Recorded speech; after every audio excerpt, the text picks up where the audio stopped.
Good day guys and welcome to the channel. In this video I will show you how to easily convert your RAR extension file to zip, so pretty much RAR to zip file.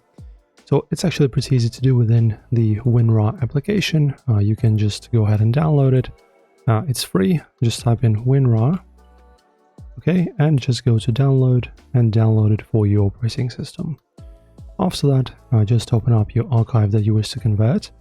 Then you go to Tools, and then you go to Convert Archives. As you can see, we're doing it inside, no other apps needed. Then you press on Compression, that's because we are changing the compression type, and then you choose Zip, like this. Then press on OK, then press on Save, and OK.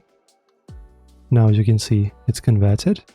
Now you can close this, and close this. And now as you can see, if we check it out, we have the old archive, and then we have the new one, but with a different extension. As you can see, it's now zip. So right click, properties, and now it has a zip extension file.